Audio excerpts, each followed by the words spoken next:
Good evening. I'd like to welcome everybody to the Monday, September 15th, 2025 regular Board of Education meeting at Harding High School, Marion Ellen Withrow Community Room, 6 p.m. Before we get started, this meeting is a meeting of the Board of Education in public for the purpose of conducting the school district's business and is not to be considered a public community meeting. There is a time for public participation during the meeting as indicated in the agenda item. Our mission statement: Marion City Schools educates and nurtures each student in and beyond the classroom, uniting our community and growing partnerships with families today and into the future. Our vision: inspiring a community of achievement, and our core beliefs: maintaining trust with students, families, staff, and community, ensuring transparency and honesty in all relationships, valuing an inclusive and accepting environment, holding one another accountable, encouraging partnerships that support our mission, and creating a culture of lifelong learning. And if you would please stand and join us in the Pledge of the Allegiance. I pledge allegiance to the flag of the United States of America and to the republic for which it stands, one nation, under God, indivisible, with liberty and justice for all. Thank you.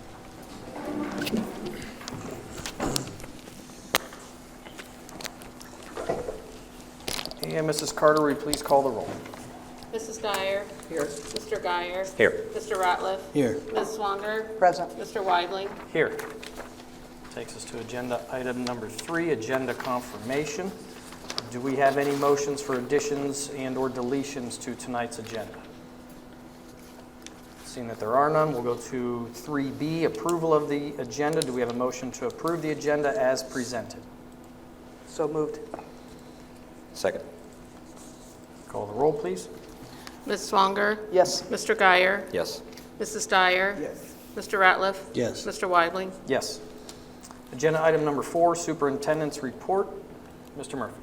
Thank you, President Weibling, Board, and everybody that's here today. Thank you for being here. First and foremost, we have a certificate of appreciation that we would like to present this evening. So the certificate reads the following: Marion City Schools Athletic Boosters. In recognition, the Marion City Schools Board of Education, upon the recommendation Superintendent Brian Murphy, proudly recognizes the Marion City Schools Athletic Boosters for their extraordinary dedication, their service, their financial support to Marion City Schools. Over many years, the athletic boosters have contributed well into the millions of dollars to support school programs, athletic teams, and student athletes, enhancing opportunities for students to excel both on and off the field. This certificate also honors the president and all board members of the athletic boosters for their countless hours, their volunteer time, their leadership, and unwavering commitment to the organization and the success of our students. Your generosity, your energy, and steadfast support have made a lasting impact on Marion City Schools community, and the Board of Education formally recognizes and commends you for these contributions, and this will be presented on the 15th day of September 2025. So thank you to, looks like the boost, I see Marcia's here as the president, and we have some booster members. Marcia, could you recognize whoever's here with you? I'm Selma Mason, treasurer. Katie Brown, secretary. All right, thank you. Okay. Any other booster members you want to recognize? That's the board. Okay. Well, thank you. And we have a certificate. If you would come up, we'd like to present that to you.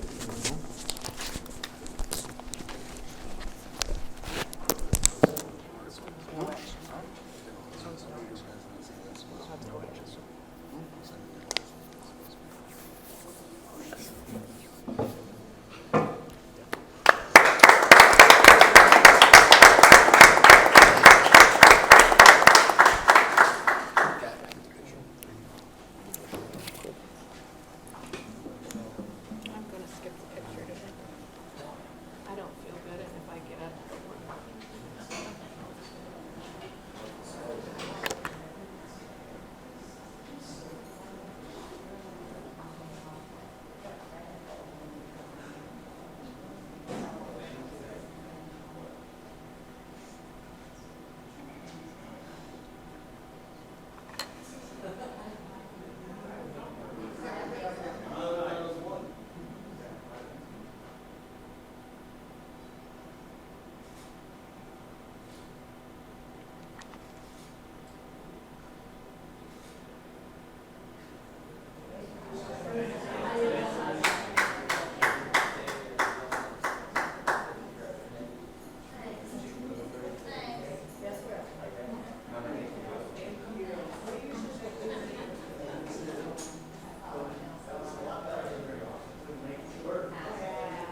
Next up, Mr. President, we have a proclamation we would like to present to one of our coaches and staff members here in Marion City Schools. So tonight, I would like to recommend to the Board of Education to take action on a proclamation recognizing Coach Blaine Pitts. So Coach Pitts is a dedicated leader, as you know, in Marion City Schools. He's been serving with distinction of head coach for several years with the President tennis teams. Coach Pitts achieved an extraordinary milestone recently, serving as a tennis coach here in Marion City Schools. He received his 500th career coaching victory in a 3-2 win over Ontario. This milestone reflects not only his excellence, of course, as a coach. I know there's not very many coaches that have reached that peaked a number of wins, but it also shows his consistency in leadership and coaching, his commitment, and really his love for the athletes and the sport itself. So his achievement is a great accomplishment. We'd like to give credit to Coach Pitts, his athletes, and thank him for supporting the athletes in the community in which we live. It's a moment of pride, a reminder of the power of impact that our coaches really have on our students each and every day. So therefore, I'd like to respectfully recommend that the Board of Education adopt this proclamation and formally take action recognizing Coach Blaine Pitts for his extraordinary milestone and extending our appreciation for his lasting contributions in Marion City Schools, hopefully several years to come. You just smiled, so that's a yes. Any words from Coach Pitts before I do this? Nothing? Gotcha. I can say a couple things. Please do, Sean. Seriously, yeah. Just some things to point out. He is the 36th coach ever in the history of Ohio. Hey, Sean, can you come and so that people at home watching this can get this? Just a couple things. He's the 36th coach ever in Ohio tennis history to reach 500 wins. I think that's extraordinary, not just in itself, but it's in Marion, Ohio. We have no indoor facility. We have only 5 tennis courts that are available to the public, and they're ours.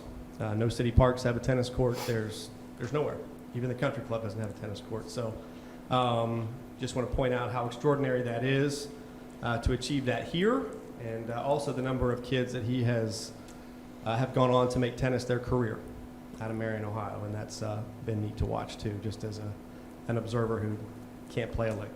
So it's been neat to see. So I want to point those things out. Thank you, Sean. Thank you. Marion City Schools Board of Education proclamation honoring Coach Blaine Pitts. Whereas Coach Blaine Pitts has served Marion City Schools with distinction as head coach of the President's tennis teams, exemplifying dedication, leadership, and a deep commitment to the development of student athletes. And whereas on August 21st, 2025, Coach Pitts achieved his 500th career coaching victory following the team's 3-2 victory over Ontario, marking a historic milestone that reflects years of consistent excellence. And whereas throughout his career, Coach Pitts has positively influenced the lives of countless students, teaching not only the fundamentals of tennis, but also instilling core values of perseverance, sportsmanship, teamwork, and academic responsibility. And whereas his achievement reflects great credit upon himself, the athletes he has coached, and the Marion City Schools community as a whole. And now, therefore, be it resolved that the Marion City Schools Board of Education formally recognizes and congratulates Coach Blaine Pitts for his extraordinary milestone of 500 career coaching victories and extends its deepest appreciation for his lasting contributions to Marion City Schools and the broader community. Presented this 15th day of September 2025 by the Marion City School District Board of Education. Congratulations.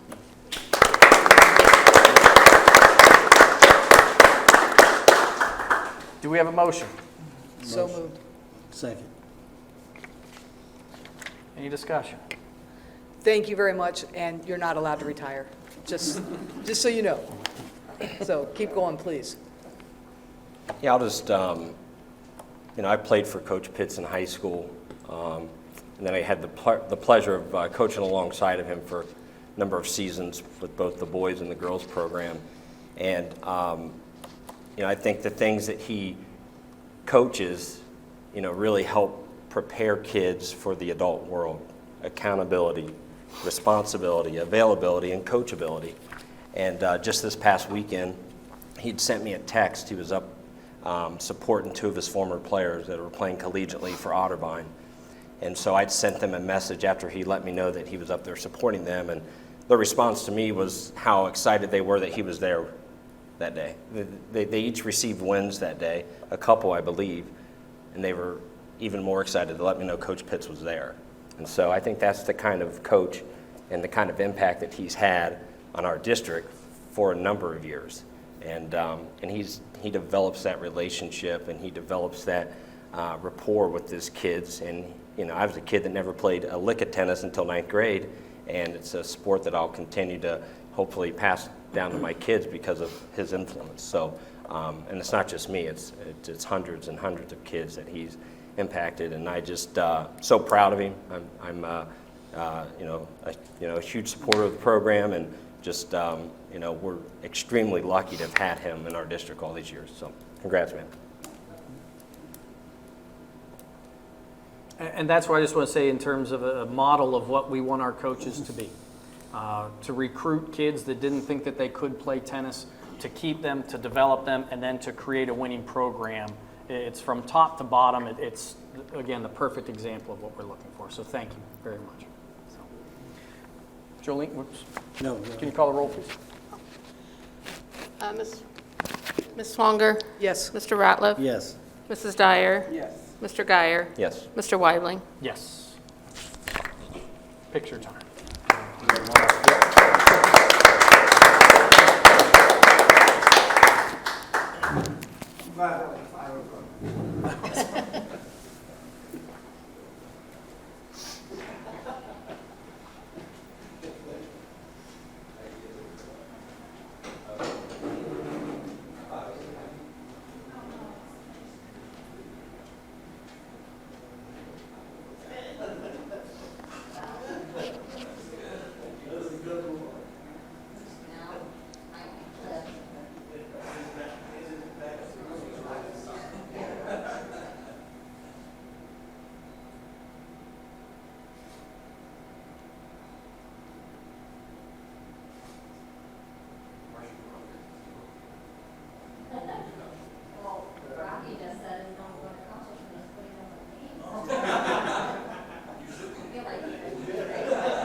Okay, that takes us to item 4C. One more Yep, thing. you got it. Thank you. Still within the superintendent's report. Thank you.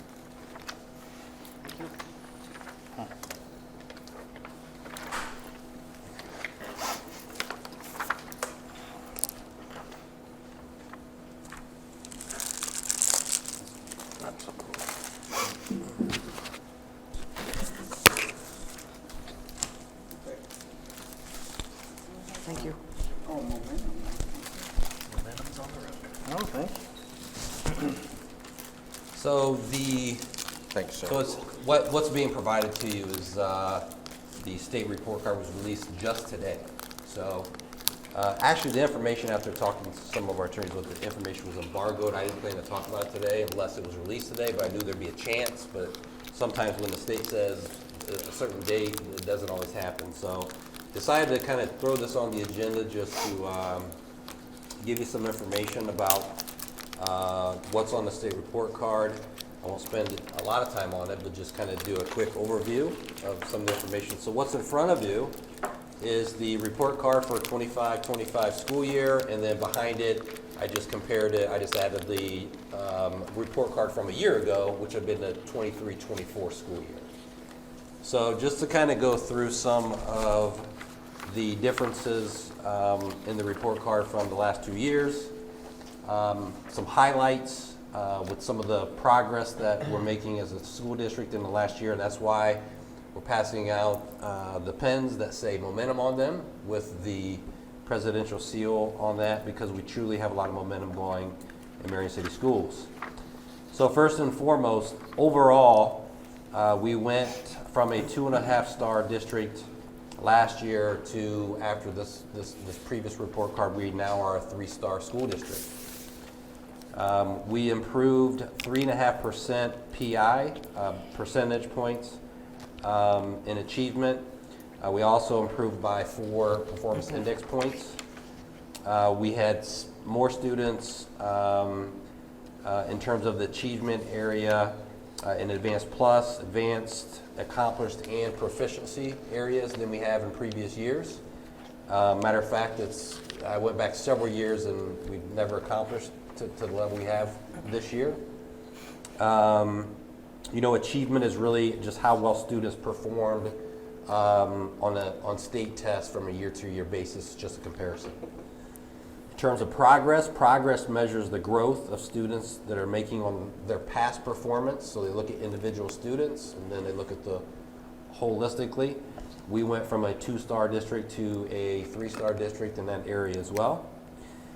Gap closing is a measure of the reduction in educational gaps for our student subgroups. And there's some other areas in there too around chronic absenteeism and so forth that's included in there. We went from a 2-star district again to a 3-star district in that area as well.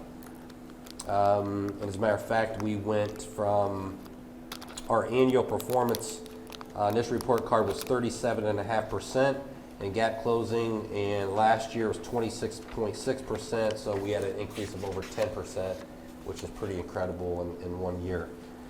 Graduation rate, the 4-year graduation rate improved by 1.1%, 5-year declined a little bit, just a tad. And we were 2 stars last year, we stayed 2 stars this year. Early literacy, historically this district has been 1 star for several years, and I'm happy to report that we are a 2-star district now in literacy, so improved a star there as well. You'll see that if you look at last year's to this year's difference, the K-3 literacy score improved by a couple of percent. The 3rd grade reading proficiency increased by about 1%, and then our promotion to 4th grade increased to 100% as well. So increase of a star there. Now, the new rating system for college, career, workforce, and military readiness, this is the first time they've ever given stars for that area. So a lot of uncertainty around that. So we did get 2-star in that area, and that's obviously going to be something that we focus on moving forward. So with that being said, you know,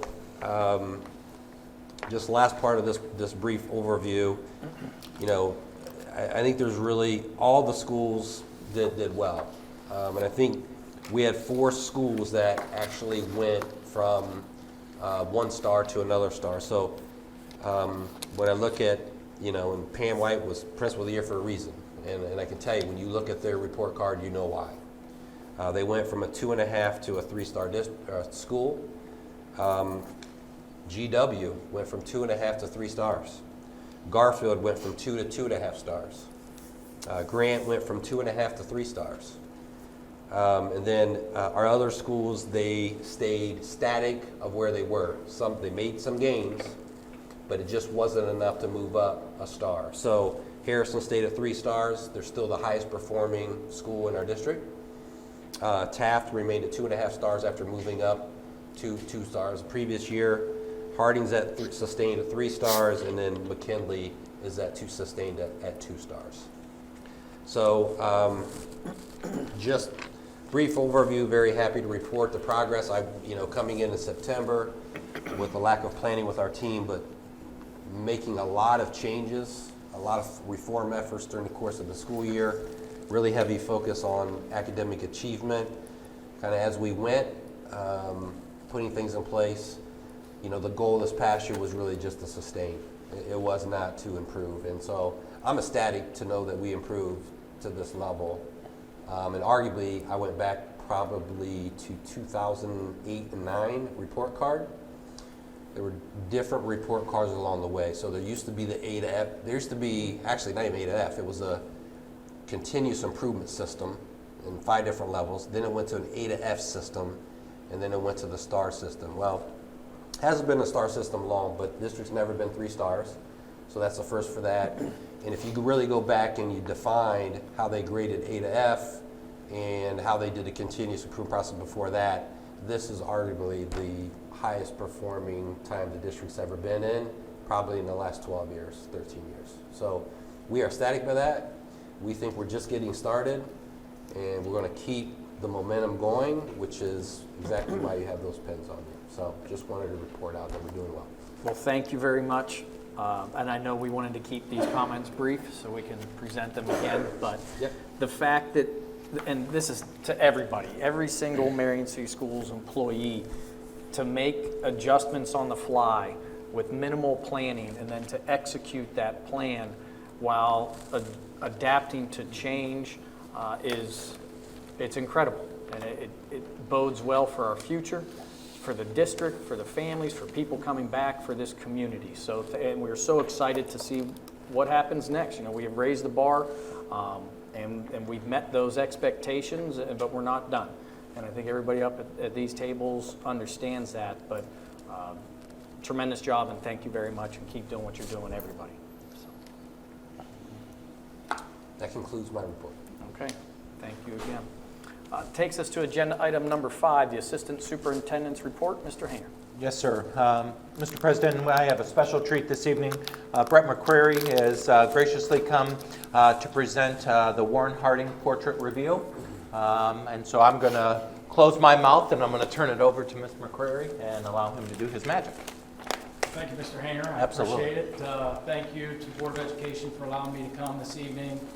Thank you for Superintendent Murphy to let me come and do this, and hopefully kind of letting everybody know kind of the story of what's going on here. I think the best way to go about doing this is to first kind of explain what it is and how this all started. This process is at least 4 or 5 years old. I was very lucky prior to taking my current role with the district to serve as an American history teacher in this building and a world history teacher. And one of the things that I was most excited of and ultimately proud of was the development of our Marion history course, our history of Marion, Ohio, which has been very, very successful, very popular amongst our students. What that allowed me to do during that time when I was serving as the history of Marion instructor was to kind of be the de facto local history guy, especially in this building. And some of you, especially those of you that are alumnus of this high school, know that we have had a portrait of Warren Harding in our halls for a very long time. Some of you may remember that in the old building, or what is now Grant, it hung in the main lobby. And then for a stretch here in this building, it hung off the balcony of our main hallway. Well, one day, and I can't pretend to know exactly when, but several years ago, I noticed that the condition of that portrait was questionable at best. It was very dirty, and there was unfortunately a large hole that had made its way into that. And so I pulled out a ladder and I went up and I pulled it down off the wall, and I immediately put it in the archive, which is located in our media center. And in lots of conversations, my thought was, how do we go about restoring this thing? And it took a while, right? I had a lot of really good conversations with Sherry Hall, and there's a lot of good and a lot of thank yous that go out to Sherry also, because she was instrumental in helping me work up and do the research and the provenance of this particular portrait, which I think has a very interesting history, and I'm excited to share it with you if you'll let me here. Can you explain too for people at home that's watching who Sherry Hall is? Okay, very good. Yeah, Sherry Hall is the recently retired but longtime director of the Harding Presidential Sites here in Marion. I've got a relationship with her. I coached her son Brett, who taught here for a while, and I also worked for Sherry at the Harding Presidential Sites as a docent and researcher for a handful of years. So that relationship allowed me to reach out to her, and she's a former alumnus, or she is a current alumnus, right? She's a former graduate, and so she was excited to be involved, and it was really cool, the process. And like I said, I'm happy to share that with you today. And she's considered one of the experts on Harding. There's within no the question. community- She's probably within the community. probably the expert on Warren Harding in the United States. I would think that there's very few people in all the country that knows as much about the life and times of Warren Harding as Sherry does. Absolutely. Thank you, Mr. Ralph. Yep.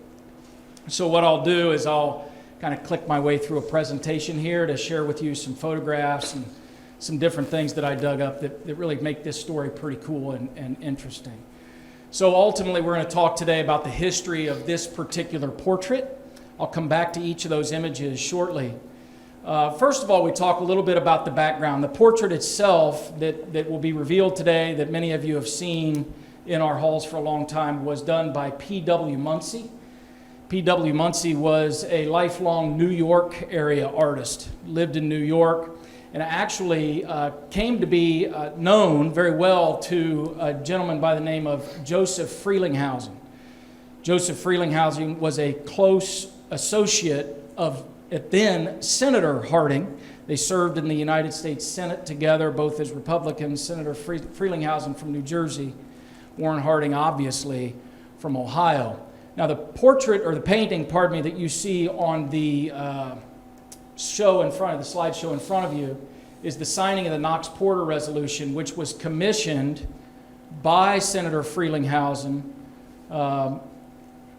to have P.W. Munsey do this painting. This resolution, as I'm sure Ms. Swanger knows, is what ended World War I for the United States. The United States, which didn't sign the Treaty of Versailles, instead operated its own peace agreement with Germany, and it was Warren Harding who signed that resolution. Senator Frelinghuysen asked P.W. Munsey to paint a portrait of that event from photographs. Mr. Munsey was not on site, but took photographs. There were photographs of it, and then made this portrait, or this painting. This painting currently hangs in our Harding Presidential Site. It's in the main museum, and during President Harding's time in the White House, it hung in the White House as well. Now, the reason why I bring that up is because obviously it's the same artist who did this painting that did the painting that we possess, and really kind of leads to the idea this is how Munsey ends up painting Harding. This does the portrait. Now, again, the portrait itself was completed over 6 sittings in November of 1921. So the portrait was done in the White House. The president was in the White House. Munsey was invited to come in 6 different times. Munsey did the painting, completed the painting, and that is the portrait that you'll see. If you notice on the right-hand side of our slideshow there, that is a newspaper clipping from the New York Journal, the Christmas edition of the 1921 New York Journal, which marks the presentation of the portrait to the Harding family in the White House. The painting itself was completed in November and then presented to the President and First Lady on Christmas that year, 1921. The picture on the left, the picture that I've dug up there of Munsey, actually comes from the Tulsa World from also that same year, actually February, 1922, which told a whole story, which was very interesting about the painting of this particular portrait. Now, that's the portrait's history. To me, there's far more interesting and exciting things as to how it is that Marion Harding High School ends up with this thing, right? Ultimately, there are 2 copies. There was an original, or there is an original, and there is a copy. Both were completed by the artist. P.W. Munsey did both the original, which he did while the president was sitting in the White House, and he also did the copy made from that during that time. Now, what we know is one of those copies ultimately ended up in Illinois. The possession of a doctor. It was a lot of fun. That's a lot of the research that I find very exciting. There was a doctor in Illinois, just outside of Chicago, who got possession of the painting as a young man living in New York City. He found it in a New York City parlor, artist, an art gallery, and he was a young Republican. And he said, Warren Harding was president when I first got to vote. He's the first president I got to vote for, so I'm going to buy this portrait. He had it in his doctor's office until he passed away in the 1980s and willed that to the then Ohio Historical Society. The Historical Society took possession of the painting and immediately gave it to the Harding presidential site, or at that point was just the Harding home, where it hung, it was placed and has hung in the Harding home, in the parlor of the Harding home, since the mid-'80s, since, I guess, 87. So it's been in possession of the Ohio Historical Society, or what is now called the Ohio History Connection, since 1987, and it's been in the house since then. Unbeknownst to me, I just knew we had a portrait here. I went into the home. Again, I was lucky enough to be an employee at the time, talked to Sherry, and when I walked in, I'm like, holy crap, that's the same painting, which give us the opportunity to do a lot of research. We found that there are only two of these particular paintings that exist, a copy and an original. This is, we believe, the copy. The one that the Harding home has, we believe to be not the original, but the copy. So what does that mean? That means that we have the original. This is the condition of the original when I pulled it down off the wall in 2022 or thereabouts. That copy, after President Harding passed away in office of 1923, made its way back to the commissioning family, the Freelinghausens in New Jersey. Eventually, the Freelinghausens gave that portrait to the then Harding Memorial Association, which was run by the Sawyer family, Warren Sawyer at that time. If you guys know Sawyer Ludwig Park or the Sawyer sanatoriums and sanitariums, those were under operation by Warren Sawyer. He also was the chair of the Harding Memorial Association and received this portrait on behalf of the Memorial Association, and then proceeded to turn around and gift this portrait to Harding High School. That happened on November 13th, 1958, in commemoration of the just past 93rd birthday of Warren Harding. Now, what's interesting there is if you look at the Marion Star article, it says that it was a copy. The belief in 1958 is that our version was the copy. Remember, in 1958, the portrait that we now has been hanging in Harding home was not a portrait that they didn't even know it existed at the time because it was still in the possession of this doctor. So the thought was that this was a copy. The Freelinghausens themselves, I believe, thought this was the copy. Through all the research that was done, through conversation with artist David Terry, who was the state's restorationist that I'll talk to you about in a second. He believes that we have the original also because of the condition of the painting and the fact that ours is signed. Our painting is signed by the artist. The copy is not. So if you go into the Harding home parlor, no signature. Ours, you'll see it today, does have a signature, which makes us believe, and pretty much everybody believe, that we have the original.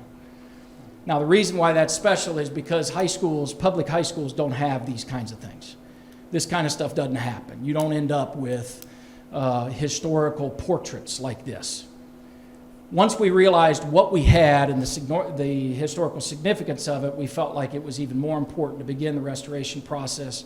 I was lucky enough to begin the conversations with the board, with the building administration here at the time, and things kind of got the ball rolling. Then last fall, I was lucky enough at Superintendent Murphy's encouragement to go in front of the Finance Committee of the board. We had the conversation, and we got the go-ahead to get this thing done. Did you get nervous at all? What's that? When you realized what was at your fingertips? Yeah, I would no imagine. question. Okay.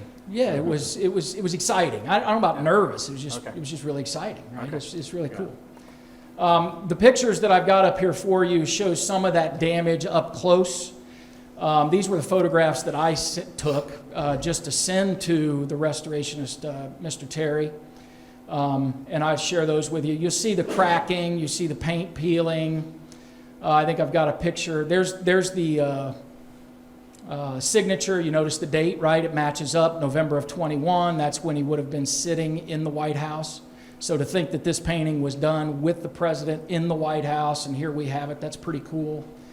A hole. I'd love to know how it got there. Pencil target practice or something from somebody, I don't know, but it was there. Here it is from the reverse side. You can see that the canvas is torn. The frame, Mr. Terry believed was the original frame from 1958, so it was in rough condition, there's no question. Again, one of the things that I immediately did was reach out through my contacts with Mrs. Hall and the Ohio History Connection, and they got me in touch with this gentleman, David Terry. This is him and his wife. They're both artists, and he does really amazing work. He does a lot of the state's restoration, so things down at the State House, murals, busts, statues, portraits, all those kind of things. And because I was able to make contact with the Historical Society, they just gave me his name. And I called him up. He couldn't have been more gracious. He couldn't have been nicer. Wonderful guy. And he came and looked at our painting, said, yeah, I think we can do it. And so he went to work. Again, just to give you an idea, if we go back to that picture of the hole, here you can see he's patched it. Here he's going to work, and then you'll see eventually how that will disappear when you look at the new one. Here's another interesting picture that I think kind of shows you the level of cleaning that needed to be done. Just to give you an idea, you can see the dark, and he kind of used his expertise to clean one section of it so that we could see. Here you can see it maybe a little better on a little broader picture of the president here. Mr. Terry believes that this portrait, obviously it's one of a kind. It's a really great likeness of the president. I know Sherry is proud of the one that she has, or not, that the Historical Society has. It was for a long time in the site that she runs. And it's a great likeness of him, and we're very, very lucky and should feel very privileged that we have possession of this. So I was happy to lead the charge in trying to get it done. Mr. Terry has indicated that the work that was done, that you're going to see here in a second, the painting should be good for another 100 years. No reason for any of us to have to worry about it again. We just keep it safe, hang it properly. He was adamant, no glass, no plastic protection, anything of that nature. He said it's a painting, it needs to be hung, so hang it properly and let people look at it. So I'm excited to do that, and I also we can talk later about where I think it should be in the building as far as for safety and presentation and those kind of things. But President Weibling, if you want to come over, I'd be happy to present this to you. Sure.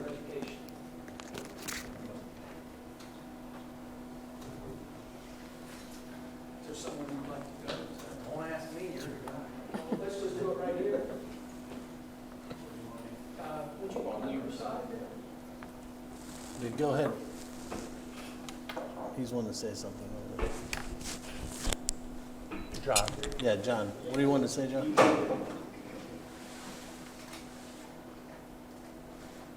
John wants to be able to get.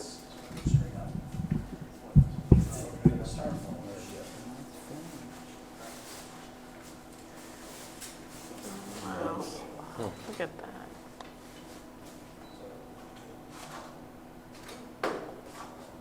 There you go. So, President Weibling, that's Board of Education. Here's your painting. Awesome. Nice. Thank you.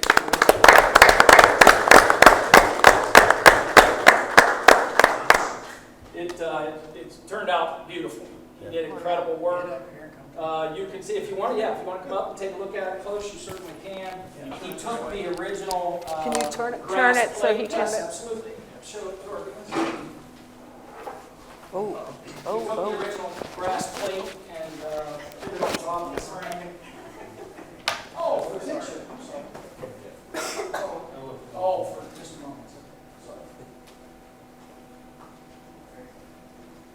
Yeah, this is, yeah. Okay, so what's the idea? So my recommendation would be to place it on the wall behind the main desk of the main office. That way, there's no kids back there. You know, and he gave me some really good information about how to hang it.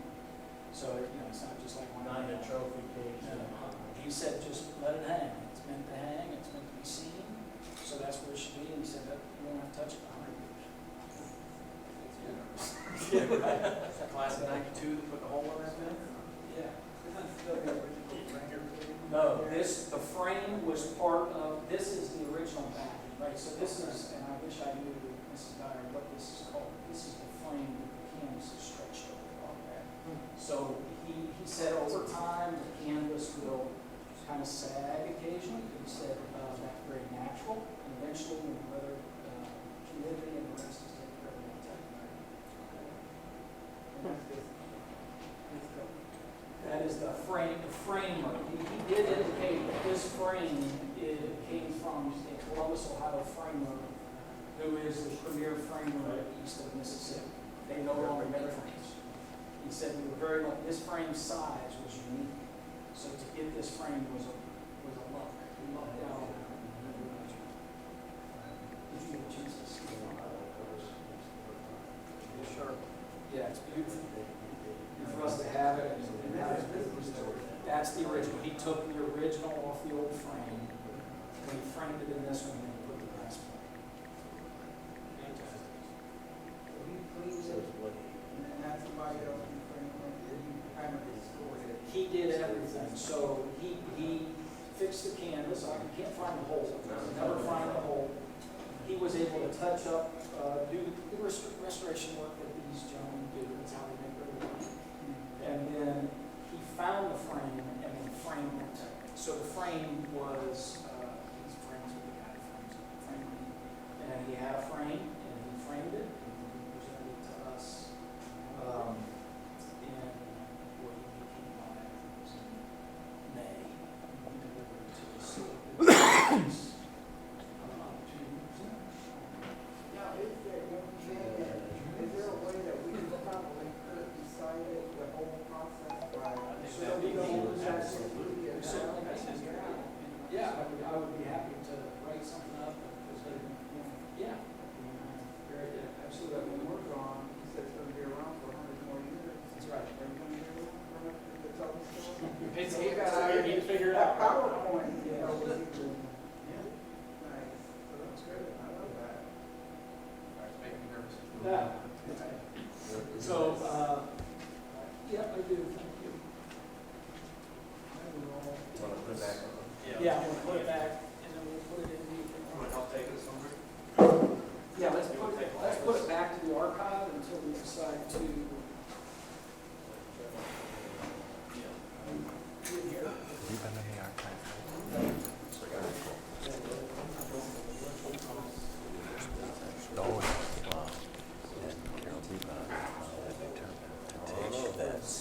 Taking my stuff to Hobby Lobby to get it reframed. They do a good job. $1,000 for restoration. Take a pretty penny to convert that space. Yeah.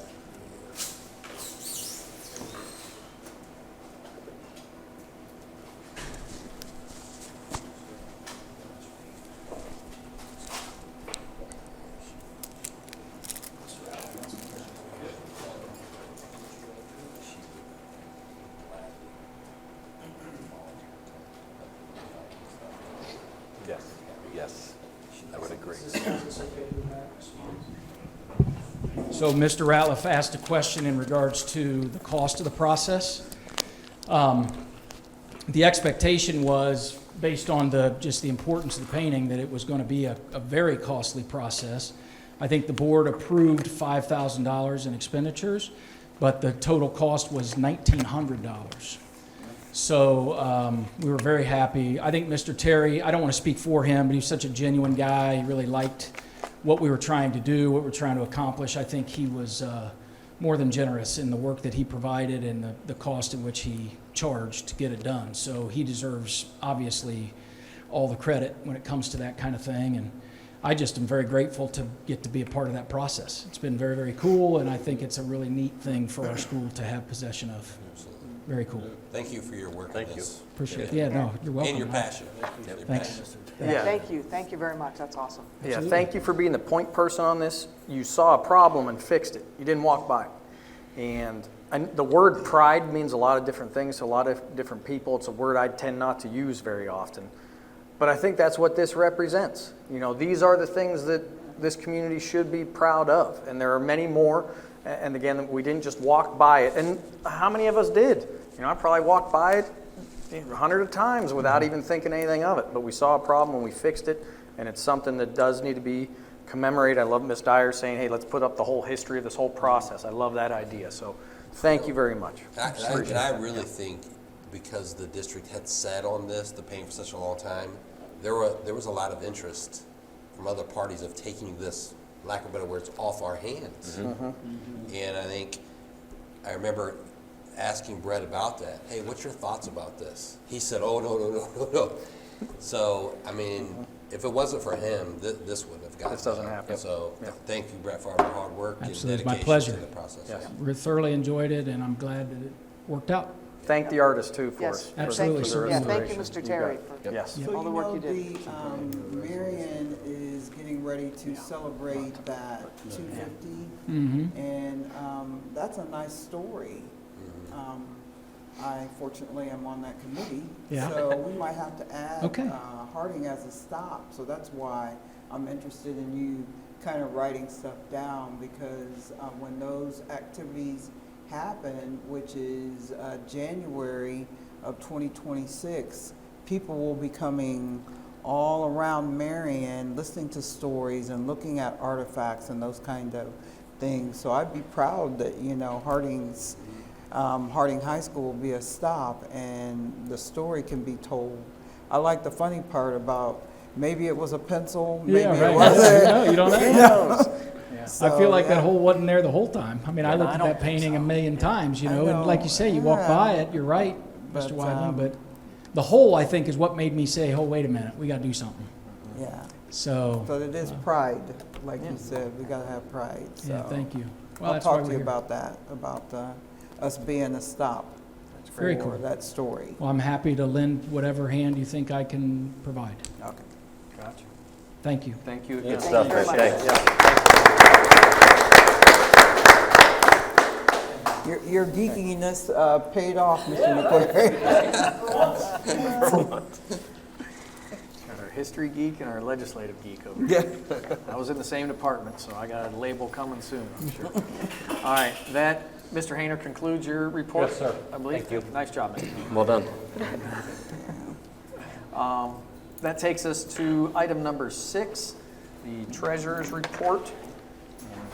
Letter A, board minute approval. Do we have a motion to approve board minutes from the August 4th and August 18th, 2025 meetings? So moved? I'll second. Whichever. Call the roll, please. Mrs. Swanger, Yes. Mrs. Dyer, Yes. Mr. Guyer, Yes. Mr. Ratliff, Yes. Mr. Weidling. Yes. Item 6B, financial approvals. Motion to approve the following financial items: August checks, August fund balances, August financial report, and a transfer of $500,000 from the general fund to the permanent improvement fund. And Mrs. Carter, if you wanted to do your presentation now, you may do so. Okay. I'll start with the transfer. Jake's got some projects he wants to maybe get started, or at least get some things encumbered. So we'll go ahead and we are completely down out of money in the permanent improvement fund. So we'll do half of the transfer now, so he can continue with his projects as he needs to. Normally I set aside $1 million for that, so this is just half of that, and we'll do the other half probably in the spring. Just briefly on the financial report, again, this is still comparing to the May forecast. I am I have been working on the new forecast since it's due in October this year. So, but this report is still comparing to that May forecast. So just, this is just 2 months into the fiscal year. Revenues are $212,000 higher than they were last year for the 2-month period. And expenditures are $579 higher than last year for the 2 months.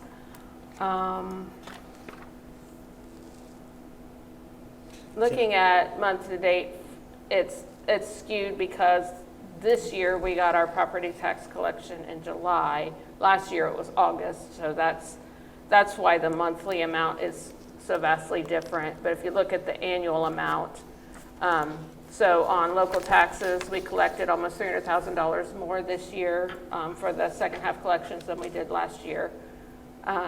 And we have, a little bit of other variances, but it's very, it's pretty close within that $200,000. Right now for our state funding, we are still being funded on last year's formulas and everything because they don't start funding us on the new until October. So there will be differences in our state revenue starting in October, and it'll be the new formula and some of the changes in our funding. So for right now, we're going to be about the same because we're still getting funded on last year's enrollment and funding formula. Expenditures, so August was a 3-pay month last year and this year. So for the 2 months, there's 5 payrolls. We've already have 5 payrolls for this fiscal year. So salaries and benefits, we're at the $5.7 million this year, which is, slightly higher than last year, but it's actually not too different. And with the increases that we gave, that's showing that the cuts are making an impact, the reductions in positions.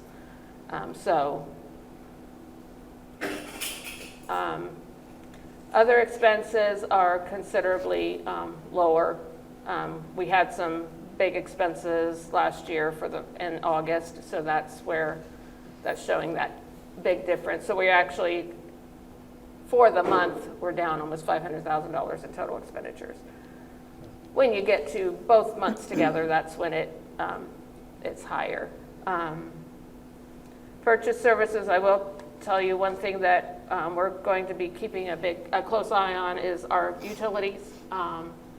We are under a contract for our electric and our gas, but there are portions of what they charge for that we have no control over, and we are seeing almost double in some cases our bills. So we're going to have to be really careful and watch that really closely. So I think that's going to really our purchase services are going to jump from our utilities alone. Last year we spent about $1.3 million in our utilities, and I'm expecting that to go up considerably this year. So just with all the changes, and there's nothing we can do. We're not using anymore. It's just the cost is so much more. So that's one thing I want to point out. I just got a report on that from our people at Meta, and it's a little scary, but so that's one I'll be watching, and I'll let you know as things happen with that. I think that's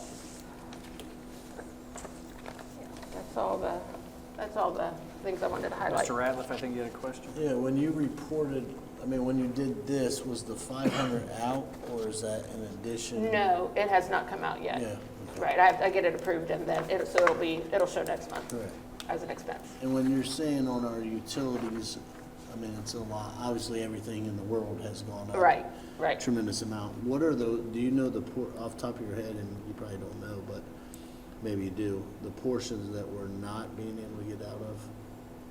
Because you're saying we had a contract with them. Yeah, it's we pay for the actual electric and the actual gas, but I think it's the transmission is that we don't have any control over that, and that's what's Okay, yeah, gone up really high. Okay. So, okay.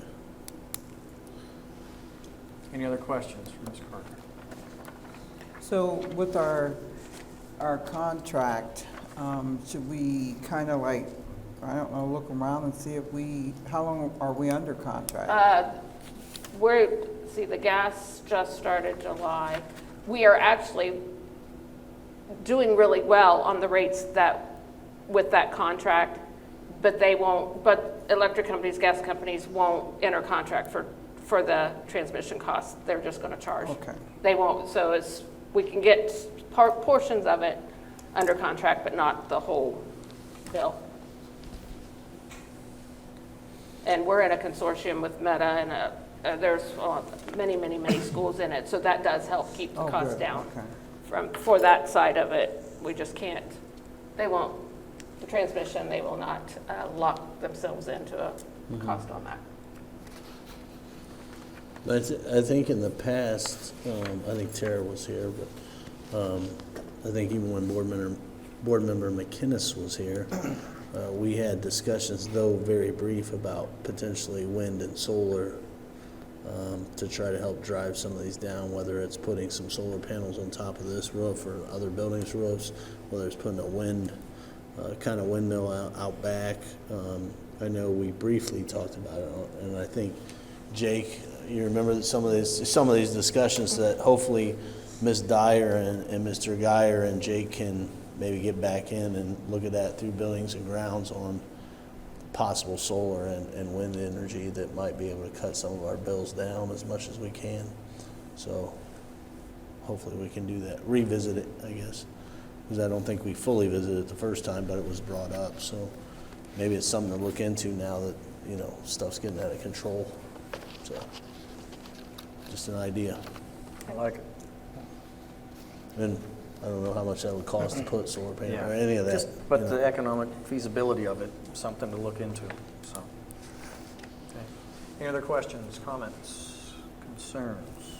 Okay, do we have a motion for item 6B, financial approvals? So moved. Second. Further discussion? Ms. Carter, please call the roll. Ms. Swanger? Yes. Mr. Geyer? Yes. Mrs. Dyer? Yes. Mr. Ratliff? Yes. Mr. Weidling? Yes. Takes us to agenda item 6C, donations, and there are quite a few, and each entity that contributes deserves to have their name recognized, no doubt. The treasurer recommends approval of the following donations: school supplies valued at $1,000 from Motherson Yachio, gift cards valued at $40 for the Marion City Schools Convocation Day from Bucci's, more gift cards for Convocation Day, $50 from Spruce and Sparrow, $50 from Yummy Treats and More, $50 from Ray Ray's Barbecue, and last one, $50 from Taco Central. We also have $6,754 donated to Harding High School Athletic Department from Inspire Brands through Buffalo Wild Wings. 3D printers to McKinley, Taft, and Harrison from Lilyhurst, valued at $300 each. $2,772.50 donated toward the new mascot costume from Marion City Schools Athletic Boosters. $35 donated for dry cleaning the athletic department promotional tablecloth from the Marion City Schools Athletic Boosters. Chain gang jackets valued at $450 from Marion City Schools Athletic Boosters. Coach and trainer apparel valued at $1,500 from Marion City Schools Athletic Boosters. Reserve stadium seating valued at $250 from, again, the Athletic Boosters. Tennis banner honoring Blaine Pitts' 500th career win valued at $60 from the Athletic Boosters. Weight room repairs valued at $975 from the Marion City Schools Athletic Boosters. Food and drink for the Harding High School Golf Invitational valued at $40 from the Athletic Boosters. And water for football press box valued at $11 from the Marion City Schools Athletic Boosters. Do we have a motion? Motion. I'll second that. Discussion? Thank you. Thank you. Thank you. Thank you. Thank you. So where is Mr. Pitts' banner going? Do we have anything down there, or? Is it hanging on the tennis courts? I saw it there. Yeah, I think he took it with him. Okay, take it. He took it with him? Well, they were all, I don't know. It seems like all of our history, our sports history is down there. I don't know if it deserves a special place or, I don't know. Should we buy a plaque or something? Besides his garage? Will he give it Besides back? his garage. Yeah. I know they presented it to him with the win and I the saw- team, yeah, I and everybody saw saw that that, and took yeah. a picture. So It's I think, nice. I think they didn't have an idea where to go, so I think that he just took it with him. So it's you in know. his garage. Okay. Sounds about right. Gotcha. I mean, I think I it'd be, just want- I think it'd be nice to have it at the tennis courts and hang it there with the other stuff that's hanging. I mean, but I don't want to take it from his garage because he earned it. So, you know, if he would be okay with us being able to display it for him. When we put the statue up, we'll get the banner back. Gotcha. All right. Jolene, can you call the roll, please? Mr. Guyer. Yes. Mr. Weibling. Yes. Mr. Ratliff. Yes. Mrs. Dyer. Yes. Ms. Swanger. Yes. Item 7, hearing of the public. I do not have any forms in front of me, so we will move on. Item 8, new business. 8A, substitute hiring. Mr. Murphy? Yeah, so we have for substitute hiring, this is actually from the consent agenda to hire a substitute teacher, and the reason we're pulling that in this section under new business due to conflict of interest. So asking the board to support and vote on this. Do we have a motion? Motion. I'll second. Discussion? Jolene, can you call the roll, please? Mr. Guyer. Yes. Mr. Weibling. Yes. Mrs. Dyer. Yes. Mr. Ratliff. I'd abstain. Ms. Swanger. Yes. Okay, item 8B, MOU with MEA. The superintendent recommends the approval of a memo of understanding between Marion City Schools and the Marion Education Association for clarifying some editing errors in the tentative contract agreement. Yeah, this, just like last month, we had, I believe it was last month, an MOU with MEA just to clean up some language. As we're going through negotiations and the tentative agreements to ensure the contract before it's printed is correct, we're finding double errors here and there. This is just another error that was found. So just asking for the board to approve that so we can make that adjustment. Do we have a motion? So moved. I'll second. Any discussion? Call the roll, please. Ms. Swanger. Yes. Mr. Weibling. Yes. Mrs. Dyer. Yes. Mr. Ratliff. Yes. Mr. Guyer. Yes. Similar to 8A, miscellaneous employment items. For formality's sake, Mr. Murphy. Yeah, we do have similar situation as A, conflict of interest, so miscellaneous employment items listed here. I do have a walk-in as for a DLT member as well, so we have the name currently listed there. But also, if the board would approve, I have another Carrie Geyer would be added to SEL DLT stipend under that section. And it would also be $500, so it would be under miscellaneous, it'd be the same amount of money and everything. So that would be considered a walk-in, so the board may have to take a separate vote to agree to that before taking the final vote. That's probably the best practice. Motion to approve the walk-in vote. So moved. I'll second. Discussion? Call the roll, please. Ms. Swanger. Yes. Mr. Weibling. Yes. Mr. Guyer. Abstain. Mrs. Dyer. Yes. Mr. Ratliff. Yes. Okay, so now 8C with the addition of the walk-in of Carrie Geyer and Courtney White. Do we have a motion to approve? So moved. I'll second. Discussion? Call the roll, please. Ms. Swanger. Yes. Mr. Weibling. Yes. Mr. Ratliff. Yes. Mr. Guyer. Abstain. Mrs. Dyer. Yes. Thank you for that. Takes us to item 9, new business agreements and contracts. Letter A, the Village Network, Inc., Behavioral Health Services. The superintendent recommends approval of a contract between the Marion City Schools and the Village Network, Inc. for the 2025-2026 school year. Yeah, so this was a contract that was on last month. We pulled it off just to make sure that some language was adjusted. This is one of our mental health partners in the district that they provide some in-class support. They also still do some case management in the district. And so just a formal agreement listing the capacity, the staff members that to provide the district, in addition to no cost to the district, and throughout the document, just some of the standard items. So, and also identify some of the types of services they provide as well. So I'd ask for your approval. Do we have a motion? Make the motion. Second. Discussion?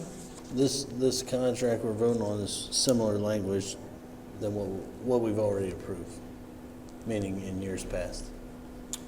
No, this is from years, just a little different. So last month, this came forward and there were some costs in the actual agreement that provided opportunity for us to bill bush service, I guess, for those that Correct. students didn't qualify for Medicaid, so we pulled that information out.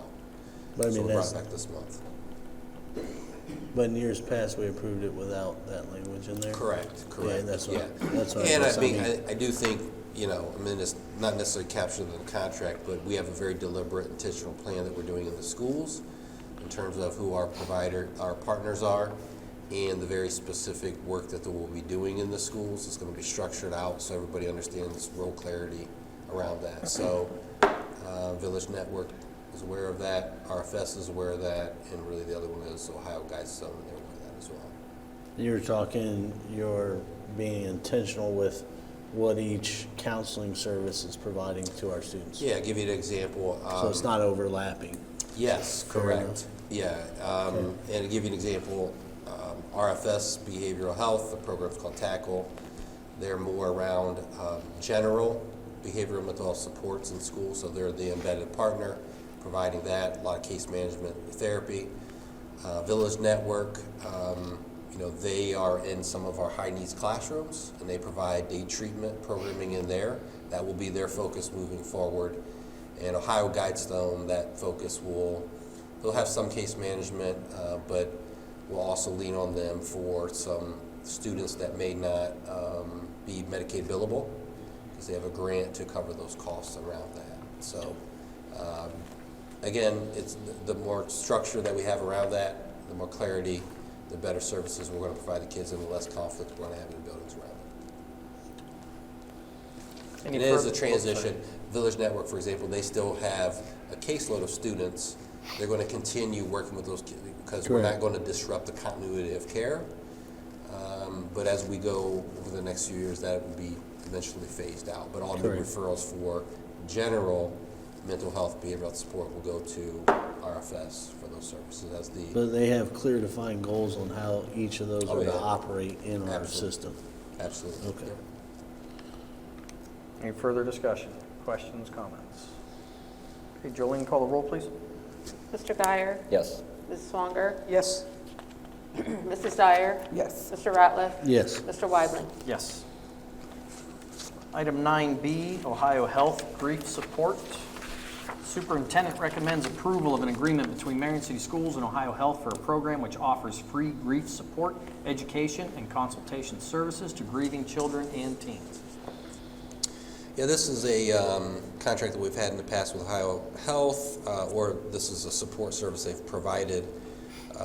It's in-school supports, mostly done with groups, but they do small group or they do individual as well.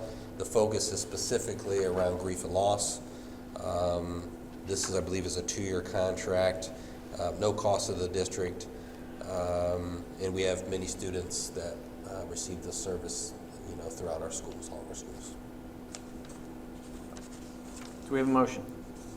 So moved. Second? Discussion? Call the roll, please. Ms. Swanger, Yes. Mr. Guyer, Yes. Mr. Ratliff, Yes. Mrs. Dyer, Yes. Mr. Weibling. Yes.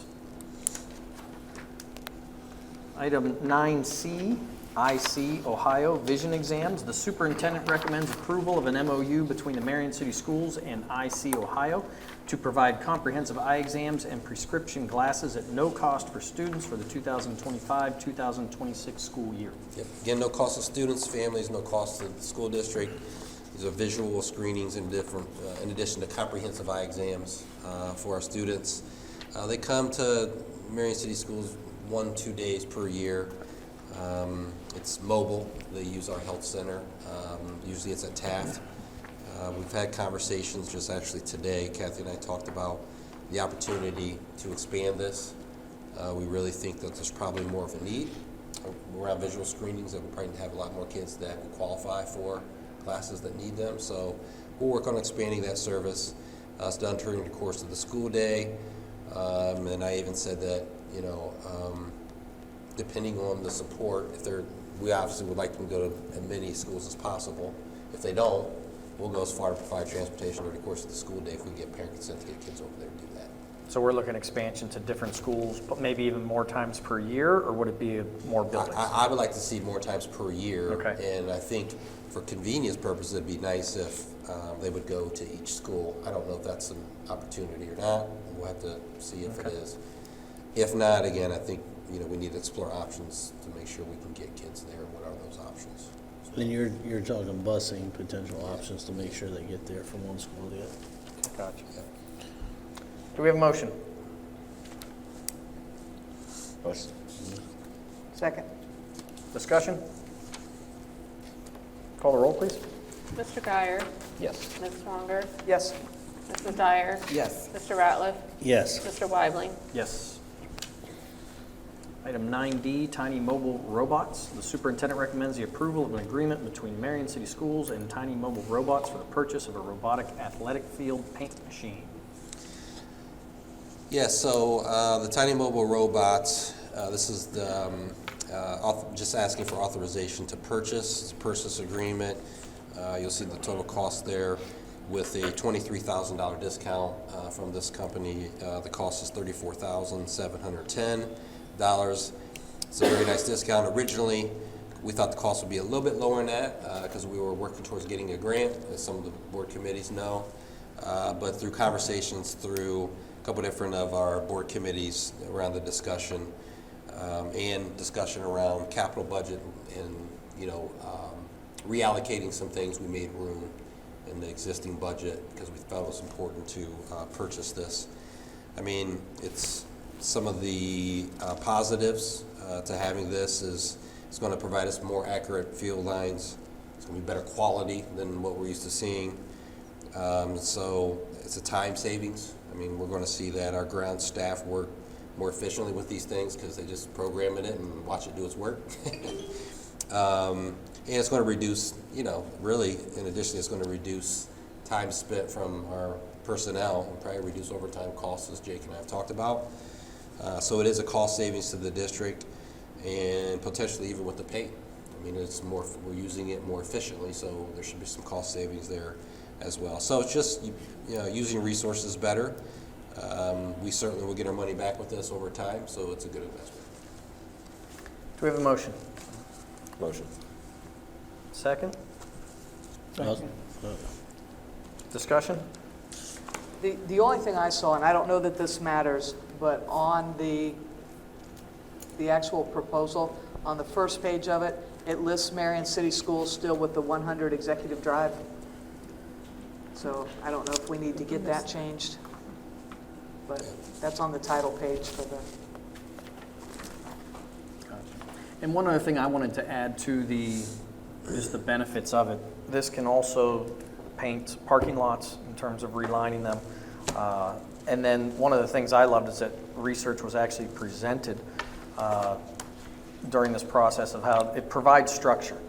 Literally lines on the grass provide structure when you're teaching games or you're teaching activities. And with the extracurricular department, we don't have the staffing to do what we want to in terms of lining our fields throughout this district, and this is going to help us out tremendously with that. And again, it will pay for itself over time. So I thank all the other board members for your support behind this, so thank you. But, I think this is a pretty, athletic conscious board, and we've all had athletic competitions where some of the field is freshly painted and the pride that, you know, you take the field when it's freshly painted versus everything is kind of fading away. So, I mean, I think this is giving our kids a tremendous opportunity, as well as maybe painting lines when they're fading as well, that makes our parking lots look better and so forth. So I think it's needed. Unfortunately, we didn't qualify for the grant, or they got away from us or whatever, but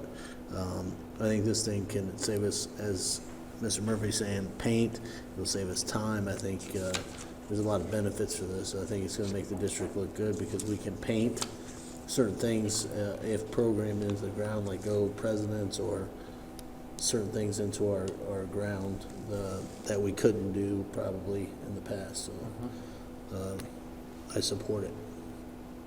Any further discussion? Okay, can you call the roll, please? Mr. Guyer? Yes. Mrs. Dyer? Yes. Mr. Ratliff? Yes. Ms. Swanger? Yes. Mr. Weidling? Yes. Item 9E, Resilite. Superintendent recommends the approval of an agreement between Marion City Schools and Resilite for the purchase of 2 wrestling mats.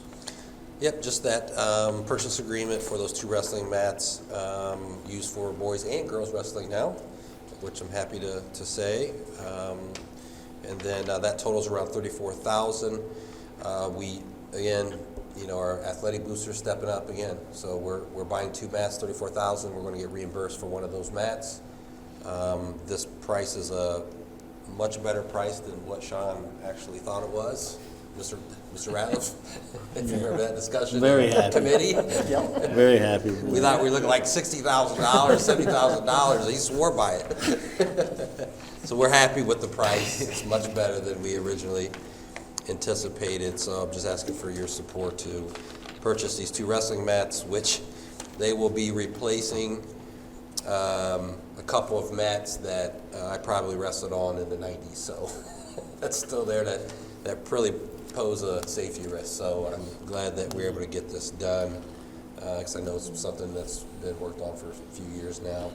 And again, you know, Jake and I, we spend a lot of time looking at the capital budget and moving things around to prioritize things. We take it through committee as, hey, how do you want us to prioritize these things? And we prioritize them based on need after discussion, and I think this is one of those things that was moved up because of the safety concerns of these old mats. Similar to when we, you know, fell short with the dollars with the robot, you know, that we just discussed, move some things around. It was a higher priority item, and some other things fell down the list, but it's that discussion and that collaboration that really helps us get through this, so I appreciate that. Okay, thank you. Do we have a motion? Motion. I'll second. Discussion?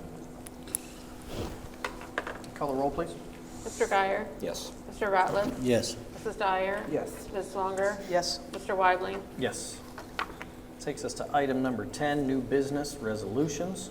Letter A, impractical to transport. The superintendent recommends that it is impractical to transport the following students for the 2025-2026 school year due to the time and distance required to transport. Ewan Bush, Abril Jimenez Garcia, Ashley Jimenez Garcia, Kara Newsom, Dylan Ramirez Jimenez, Iris Ramirez Jimenez, and Ezekiel Ramirez. Yep, just that resolution. We've declared that transportation is impractical for these students based on the higher revised code and what we're required to do by the law. All of these students are, if I'm not mistaken, are being transported to a new Christian school that's opened up in Caledonia. So after reviewing what we're required to review in the higher revised code, we're asking a resolution to pass for the payment in lieu of transportation. Do we have a motion? Motion. I'll second. Discussion? So does the Ohio Revised Code say what it is we pay? Is it so much per mile or so much per student, or how do we There's a determine? range of how, a minimum and a maximum, and as long as, and then we take what we actually pay per student that we transport based on all an expenditure report that's turned into the state. So that's what we have to pay per student. It's around $1,200 Per student? for the year, yeah. And do we pay them at the end of the year? Yeah.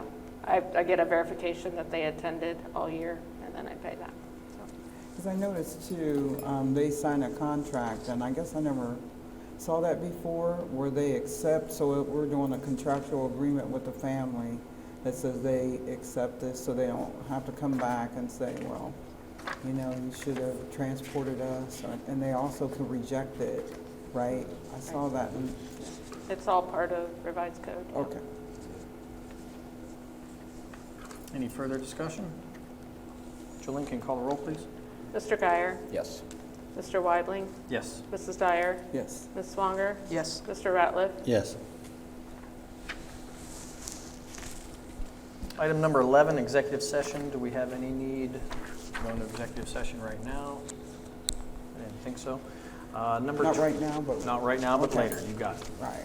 Number 12, amendments to the consent agenda. Does anybody need to make an amendment? Okay, it takes us to 13, consent calendar. Consent agenda approval. All matters listed under the consent agenda are considered by the board to be routine, and all will be enacted by the board in one motion in the form listed below. The board will follow Board Policy 0165.1, Section E, in regards to the consent agenda. The superintendent recommends approval of all consent agenda items. Employment is specifically conditioned on and subject to successful background checks, receipt and final administrative review of all application records, and receipt of all other necessary documentation. So this would be items B through M. B through M. Do we have a motion? So moved. I'll second. Jolene, can you call the roll, please? Ms. Swanger, Yes. Mr. Weidling, Yes. Mr. Ratliff, Yes. Mrs. Dyer, Yes. Mr. Guyer. Yes. Item 14, we did not have any items removed from the consent agenda. Moving to item 15, board announcements. You can see the dates and times in October, November, and December. Taking us to item number 16, committee reports, starting with extracurricular. Mr. Ratliff, do you have anything that you wanted to report out? No, I mean, we met, we had a long kind of meeting. Nothing unusual, but I think as it should be noted as you drive around our buildings after school hours, they're pretty packed with kids. I mean, especially you go to Grant on any given night, now you're beyond the tennis court. So that goes to the hard work of the extracurricular people, as well as the simple fact that I think our parents are now showing up and participating a heck of a lot more than we have in the past. I mean, the number of, I think, activities we're running, but also the parent showing up to participate. I know, a couple of the board members worked the game, and the crowd was just amazing for our first home football game. And people are just continually showing up for this district at this point. So hopefully that continues. But I don't think we had really anything. I don't know if Sean's still here. Did we have anything really? I think it was just going over everything, right? You're in the committee as well. Yeah. Yeah, correct. It'll be, yes, we're going to get a big win Friday against River Valley, so everybody come out and support the presidents. Yes. Yeah, big crowd. So, yeah. And again, the financial support that we're receiving from the community, as well as the Marion City Schools Athletic Boosters, as we recognize tonight.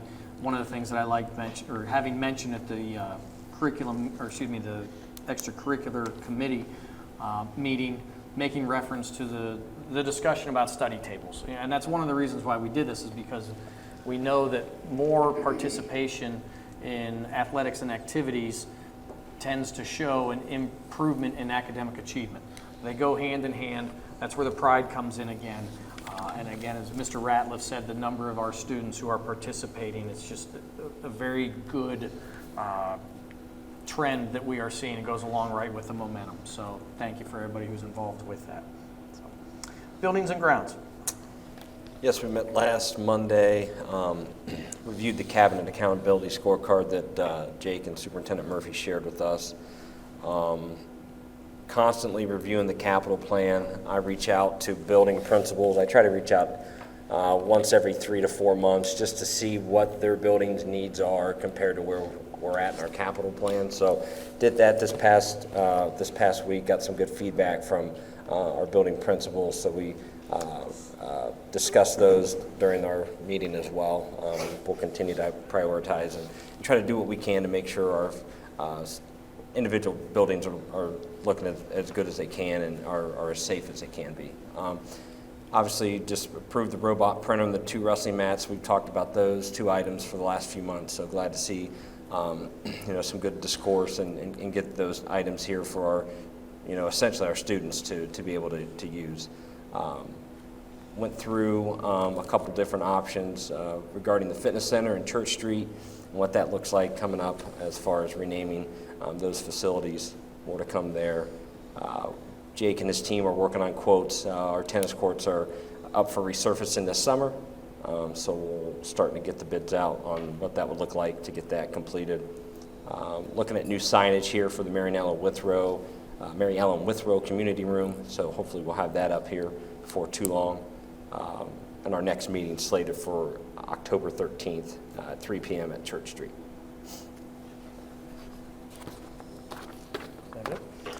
Curriculum. Curriculum met last week. We did a strategic plan update and went through the 4 pillars and where the different schools and where we are as a district with those pillars. We also talked about some high school courses, got an update on some of those courses. We talked about the Growing Minds program and how that was working at the beginning of the year here, and we also had an update on the Lincoln Academy and how that is going. And I think some of that was at least talked about in our other committee. It's very impressive what the goals of curriculum, I mean, it's pretty impressive what's going on, the pacing and so forth. And I was asking that maybe next meeting they could show some or share some of that. That was in our policies curriculum. Right, I mean, Yeah. the work that was done Correct. on the dashboard that is available to all staff and all teachers is Correct. absolutely phenomenal. Yes, hopefully, I think we had said maybe we could show that at a different meeting, but the amount of goal setting and intentional direction curriculum is now having is just, it's great. I mean, it's crazy busy there. Yes. I mean, so your committee's doing a lot of work there in Right. the curriculum for sure. And Tara, did you have anything to add? No. Okay. Finance. So Finance Committee was supposed to meet. I was out of the country, so we changed the date, and then we changed the date a couple more times, and due to some clerical errors, we did not meet. But My bad. It was just clerical errors. Sorry and again. So we will get together soon. But yeah. Fair enough. Okay. Policy and personnel, just for the board, more or less. When you take a look, and we'll refer to these in the next section, with the policies that we took a look at the last meeting, you were going to notice, it might get a little bit confusing at first glance, in terms of the rescinding of certain policies, certain things are being renumbered. Just take a close look at it. You'll be able to follow it on your second or third time through to see what's actually going on. Not a whole lot of new information, just a reorganization of some existing policies, but as usual, just take a look. So. Student achievement, Ms. Dyer. So I was pleased to participate in Harambe with Johnny Jackson and about, it felt like 9,000 high school kids, but I really appreciated the opportunity to introduce myself as a board member to those. Those kids are just amazing. The high school scared me a lot though, because you never know. But also, I see that Mr. Panamarzik is here. Is there something that you're doing on Friday that you want to talk about? And I think George Washington as well, right, Mr. Murphy? Yeah. Go ahead. Yeah. Friday night. Oh, yeah, come on up. Yeah, there we go. Thank you, Ms. Dyer, for letting me talk real quick. Tomorrow, you guys don't have to worry about cooking because we have a fundraiser at Sodas. Thank So take you. the family out. We get 15% of the proceeds. And then Friday night, we have a nice tailgate set up with our PTO for the River Valley game. We'll have face painters. We'll have a photo booth. We have a food truck coming out. A lot of community partners, the police, the fire station, police officers, fire officers. There's gonna be a lot of people on board. So we really hope you guys can stop out before the game, and then let's beat River Valley. That's where tomorrow? Sodas. Okay, Yep. we've got And then cross-country meet, well, that'll be down. Obviously, people can walk from your tailgate to the yeah. game on the back entranceway. Yeah, we got that open up now. Jake's guy's been working hard on our playground since it got destroyed this summer, so thanks, Jake. Yeah. Then the other event, GW, Ms. Dyer, is GW has a knowledge kickoff. That's the theme is academic night tailgate. So they're having a tailgate, and I think that's from 4 to 5. It's just an hour, so it'd be a good transition point. You know, stop at GW and then head over to Harrison, and then head to the football game. So it'd be a great night of spending some time with some of the MCS family. Now, And then lastly, I want to thank Ms. Swanger for allowing me to substitute for you in the concession stand. While she was gallivanting in Europe. Yeah. So I was the right. pop person, so I'm glad to see we recognized the boosters, Mrs. Pitts and the crew over there. I think Mr. Ratliff and I probably ran into each other a couple times, but I was so afraid to make mistakes. So I think we need to sign up for an actual board night where we're just hanging out, and I do not want to be the pop person. Let me do popcorn. Oh, I'd rather do the pop. Thank you, Ms. Swanger, Yes, for okay. allowing me to substitute for you on that night. Right, so that was fun, as I was in the country of Albania for my niece's wedding. And so I'm texting people in the United States, and I'm getting people to come work in the concession stand. I'm like, can you please come work, because they're low on workers. By the way, I'm not going to be there, but can you please come work? but that reminds me, the teachers really stepped up. Even though you said they were low, they really didn't need us. I mean, we were happy to help, but once they stepped up, yeah.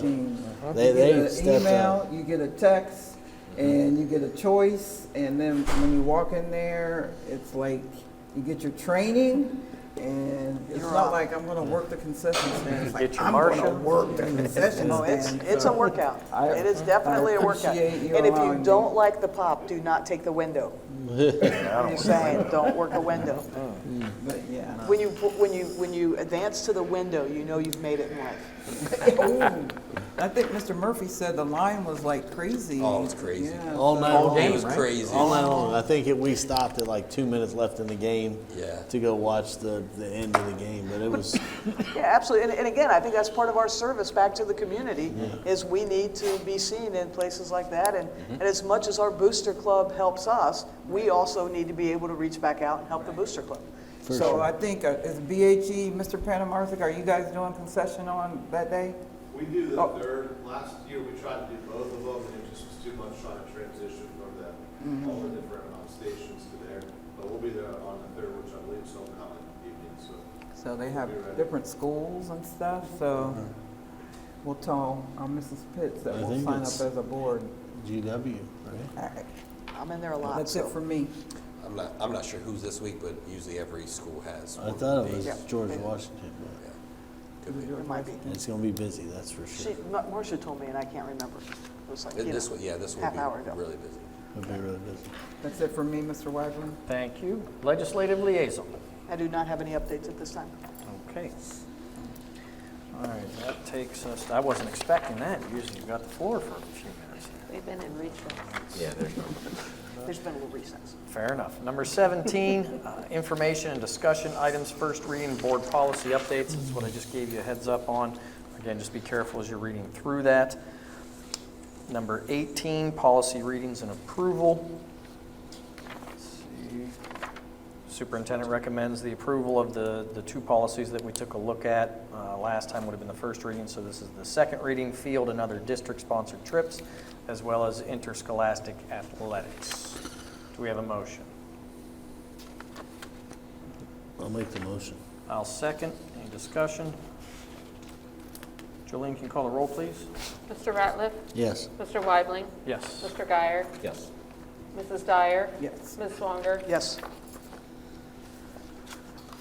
Okay, number 19, other authorizations, resolutions, et cetera. We will be having a board member only executive session, so everybody else, and we will not be taking action after, so everybody else, you don't have to wait around, you can get out of here. For number That will one? be for the purpose of number 1, appointment, employment, dismissal, discipline, promotion, demotion, compensation, public employee or official, the investigation charges or complaints against a public employee, official, licensee, or regulated individual, excuse me. And that will be executive session at 7:36 PM for the purpose of personnel. Mr. Weibling, we may Yes. need Mr. Murphy for the one item that I talked to you about. Yes, let's do that. Can you stick around for a brief part of that? Gotcha. Thank you for that, Ms. Dyer. Okay, and that will be for the purpose of number 1. Do we have a motion? Motion. Second? Second? Call the roll, please. Mr. Guyer? Yes. Ms. Swanger? Yes. Mrs. Dyer? Yes. Mr. Ratliff? Yes. Mr. Weibling? Yes. Motion to, well, we won't do that. Never mind. We'll do that when we get back. Have a good night, everybody. Thank you. Thanks, everyone.